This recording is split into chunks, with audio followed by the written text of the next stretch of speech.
옛날 어느 마을에는 사람들의 몸과 마음을 정화해준다는 디톡스가 마을의 핫 이슈로 떠오르고 있었다. 많은 사람들은 디톡스라는 말만 들어도 설렘에 빠졌고 마치 그것이 모든 질병과 피로를 씻어낼 수 있는 만능 약처럼 생각하곤 했다.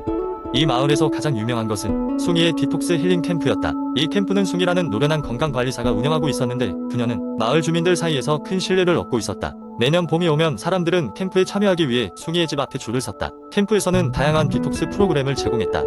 녹즙만으로 일주일 동안 버티는 그린 주스 챌린지, 하루에 3시간씩 땀을 빼는 사우나 마라톤, 그리고 일정 시간 동안 오로지 물만 마시며 생활하는 워터 패스트. 참가자들은 이 프로그램이 끝났을 때 자신들이 얼마나 가볍고 신선해졌는지에 대해 기쁘게 이야기하곤 했다. 그러나 모든 것이 순탄하지만은 않았다.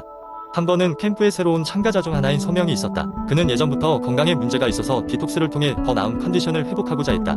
기대에 부풀어 참가한 그는 첫날부터 극단적인 프로그램을 선택하며 열정을 보였다.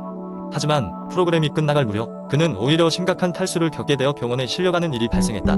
이 사건은 마을 사람들 사이에서 큰 화제가 되었다. 소명의 사건은 숭이의 캠프뿐 아니라 디톡스에 대한 의심을 불러일으켰다. 몇몇 사람들은 디톡스 방법들이 과연 과학적으로 검증된 것이 맞는지 의문을 제기했다. 숭이는 진지하게 고민하게 되었다. 그녀는 여러 건강 전문가들과 상담하고 현대 과학에서 디톡스에 대해 연구된 자료들을 샅샅이 조사하였다. 그 결과 참된 디톡스는 단순히 몸속에 축적된 독소를 제거하는 것이 아니라는 것을 깨달았다. 대부분의 독소는 신체의 자연적인 해독 시스템인 간과 신장이 처리하고 있었고 특정 주스나 식단이 이 과정을 급격히 변화시키지 않는다는 사실을 알게 되었다. 대신 숭이는 몸에 무리가 가지 않게 식단을 조절하고 꾸준한 운동과 충분한 휴식, 그리고 수분 섭취가 건강을 유지하는 가장 좋은 방법임을 강조하기 시작했다. 소명의 경우를 교훈 삼아 숭이는 캠프의 프로그램을 대폭 손질했다. 디톡스 라는 단어 대신 이제는 피그 드라이빙 홀리스틱 웰니스 라는 이름으로 프로그램을 운영하며 모든 참가자에게 그들의 건강 상태에 맞춘 맞춤형 조언을 제공하고 있다. 이제 숭이의 새로운 캠프는 마을 사람들에게 솔직하고 현실적인 건강관리의 중요성을 일깨워주고 있다. 결국 마을 사람들은 디톡스의 진실을 알게 되었다. 중요한 것은 간헐적 단식, 이나 특수 주스 다 아니라 상식적이고 지속 가능한 생활 습관을 유지하는 것이었다. 사람들은 더 이상 빛나는 광고 문구에 현혹되지 않았고 자기 몸에 맞는 균형 잡힌 생활을 찾는 데 집중하게 되었다. 그렇게 마을은 또 하나의 건강한 삶의 방식을 찾아가는 길 위에 서게 되었다. 두 번째 이야기, 체중 감량의 고전적인 방법은 규칙적인 운동과 엄격한 식단 관리입니다. 하지만 현대인의 바쁜 생활 패턴에서는 매일 운동을 지속적으로 하기가 어렵고 때로는 식단 조절이 큰 스트레스로 다가오기도 합니다. 그래서 불특정 다수의 사람들은 운동 없이도 체중을 감량할 수 있는 스마트한 생활 습관을 찾기 시작했습니다. 여러 실험과 연구가 진행된 결과 체중 감량에 효과적이라고 입증된 5가지 생활 습관이 주목받게 되었습니다. 첫 번째는 마인드풀 이팅입니다. 즉 음식을 먹을 때 정신을 집중하고 천천히 씹으며 맛을 음미하는 것입니다. 이는 단순히 음식을 삼키는 행위가 아닌 진정한 식사 경험을 의미합니다. 전문가들은 집중해서 식사를 하게 되면 몸이 자연스럽게 포만감을 이식하기 때문에 과식을 방지할 수 있다고 설명합니다. 많은 사람들이 처음에는 이 방식에 익숙하지 않아 어색해할 수도 있지만 꾸준히 실천하다 보면 자연스레 식사 시간도 길어지고 포만감을 느끼는 시점이 빨라져 적게 먹어도 만족하는 자신을 발견할 수 있습니다.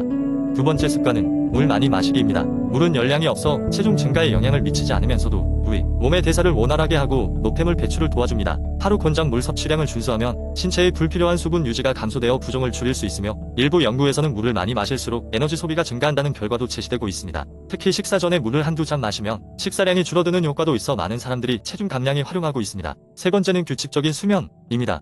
수면은 우리의 몸과 마음을 회복시키는 중요 요소 중 하나입니다. 수면 부족은 호르몬 불균형을 초래해 식욕을 증가시키고 포만감을 처리하는 능력을 저하할 수 있습니다. 따라서 매일 일정한 시간에 잠들고 일어나는 습관을 들임으로써 수면의 질을 높이는 것이 중요합니다. 수면의 질이 좋아지면 신체는 더욱 효율적으로 에너지를 사용하게 되어 자연스레 체중이 관리되는 효과가 있습니다. 네 번째는 스트레스 관리입니다.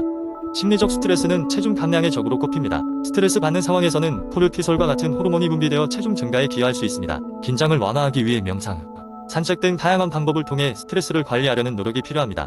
생활에 축적된 스트레스를 꾸준히 해소해 나가면 자연스럽게 체중 감량에도 좋은 영향을 미칠 수 있습니다. 마지막으로 5번째 습관은 소량의 간식 즐기기입니다. 식사 사이에 건강하고 소량의 간식을 섭취하면 혈당을 안정적으로 유지할 수 있습니다. 많은 사람들은 체중 감량을 위해 간식을 극도로 제한하지만 오히려 간식이 전반적인 식사량 조절에 도움을 줄 수 있습니다. 과일, 견과류, 요거트 같은 건강한 간식을 활용하면 공복감도 줄일 수 있으며 폭식을 예방하는 데 효과적입니다. 이렇게 5가지 생활 습관은 단순히 체중을 줄이려는 목적을 넘어 건강한 삶을 유지하기 위한 실천 방법으로 평가받고 있습니다. 현대인들에게는 물리적 운동을 통해 체중을 감량하는 것이 어려운 도전이 될 수 있지만 이러한 습관을 일상 속에 녹여내면 놀라운 변화를 경험할 수 있을 것입니다. 이러한 변화를 통해 많은 사람들이 운동 없이도 건강하게 체중을 관리하는 기쁨을 누릴 수 있기를 바랍니다. 세 번째 이야기, 어느 날 급격한 도시 생활의 스트레스와 피로에 지친 나에게 자연에서의 새로운 시작이 필요하다는 생각이 들었다. 그래서 나는 삶의 에너지를 재충전하고 몸과 마음을 정화하기 위해 자연 친화적인 디톡스와 클렌징 프로그램에 참여하기로 결심했다. 이 프로그램은 깊은 숲속에 위치한 작은 마을에서 진행되었으며 도심에서 멀리 떨어져 있어 자연과 온전히 교감할 수 있는 장소였다.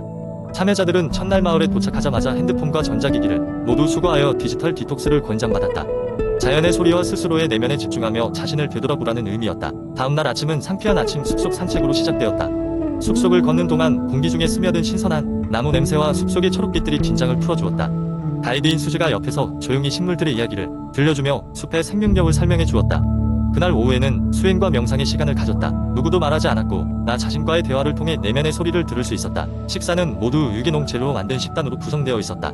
하루의 대부분은 신선한 채소와 과일로 이루어졌고 독소 배출을 돕는 차와 주스도 제공되었다.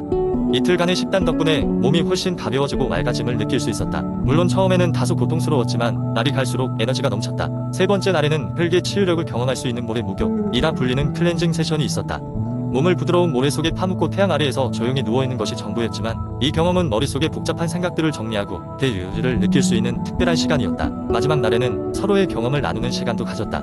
각자 자신이 느낀 변화와 깨달음을 이야기하면서 우리는 비록 짧은 시간이었어도 서로 큰 영향을 주고받았다는 것을 깨달았다. 모두가 도시 생활로 돌아가야 할 시간이 왔지만 이곳에서 얻은 평온함과 새로운 삶의 관점은 오래도록 기억에 남을 것이다. 이 프로그램을 통해 단순히 몸의 독소를 배출한 것뿐만 아니라 마음의 독소까지 비우는 경험을 했다. 돌아가는 길에는 자연이 주는 위안과 새로운 에너지를 얻고 더 나은 나로 돌아갈 수 있다는 자신감이 생겼다. 자연의 속삭임에 귀 기울일 수 있는 시간이 주어진다면 우리는 언제든지 새롭게 태어날 수 있다는 것을 믿게 되었다. 네 번째 이야기, 옛날 옛 적장 건강에 대한 여정이 시작된 때의 이야기입니다. 이 여정은 한 젊은 청년 민수가 자신에게서 시작되었지요. 민수는 항상 소화 문제와 불편한 복부 팽창으로 고생하고 있었고 여러 병원을 전전하며 다양한 약을 복용해 보았지만 별다른 효과를 보지 못했습니다. 그러던 어느 날 민수는 우연히 친구의 추천으로 장 건강 연구 클럽이라는 온라인 커뮤니티를 발견하게 됩니다. 그곳에서 그는 같은 문제를 겪고 있는 사람들과 소통하며 조언을 구하기 시작했습니다. 첫 번째로 그가 접한 추천은 요거트였습니다. 커뮤니티에서는 매일 아침 유산균이 풍부한 요거트를 섭취함으로써 장내 유익균을 증가시키고 소화를 개선할 수 있다는 것이었습니다. 민수는 근처 슈퍼마켓에서 다양한 종류의 요거트를 구입하며 새로운 식습관을 시작했습니다. 몇 주가 지나고 그는 장의 변화가 서서히 느껴졌습니다. 요거트를 먹은 후 복부 팽창도 줄어들고 소화가 더욱 편안해진 것이죠. 그러나 요거트만으로는 충분치 않았습니다. 커뮤니티에서 또 다른 추천을 발견하게 되었는데 그것은 바로 케피어였습니다. 발효의 일종인 케피어는 더욱 다양한 유산균을 함유하고 있어 장 건강에 더 도움이 될 수 있다고 했습니다. 민수는 유제품 매장을 찾아가 신선한 케피어를 구입했습니다. 케피어의 맛은 조금 강했지만 민수는 건강을 위해 매일 조금씩 마시기 시작했습니다. 케피어를 마시고 난 뒤로 그의 장은 더욱 안정감을 찾았고 그는 활력을 되찾았습니다. 여기서 멈추지 않고 민수는 발효 채소로 눈을 돌렸습니다. 특히 김치와 된장에 대한 이야기가 많았습니다. 발효 김치를 섭취하면 숙성 과정에서 생성되는 유산균이 장내 환경을 개선해주는 효과가 있다고 하니 민수는 매일 저녁 식사에 김치를 곁들이기 시작했습니다. 된장 또한 장 건강에 좋은 영향을 미친다는 것을 알고 각종 요리에 된장국이나 된장찌개를 자주 만들어 먹었습니다. 이렇게 세심하게 식단을 조절한 결과 몇 달 후 민수는 장 불편함의 빈도가 크게 감소한 것을 체감했습니다. 또한 혼자만의 여정이 아닌 수많은 사람들과 정보와 경험을 나누며 장 건강을 개선해 나간 과정에서 큰 보람을 느꼈습니다. 마침내 민수는 커뮤니티에 자신의 경험담을 상세히 기록하여 뒤따르는 사람들에게 큰 도움을 주고자 했습니다. 그의 게시물은 많은 사람들에게 공유되었고 장 건강을 개선하고자 하는 많은 이들에게 큰 희망과 동기를 부여했습니다. 이처럼 장 건강을 지키려는 민수의 여정은 요거트를 시작으로 케피어, 발효 채소 등 다양한 식품을 연대적으로 섭취하며 이루어졌습니다. 그의 노력은 결실을 맺었고 그는 이제 더욱 건강하고 활기찬 삶을 살게 되었습니다. 이 이야기의 교훈은 장 건강이 단순한 약에 의존하기보다는 올바른 식습관과 자연의 힘을 빌려 개선될 수 있다는 것입니다. 민수의 여정은 그렇게 해피엔딩으로 끝났습니다.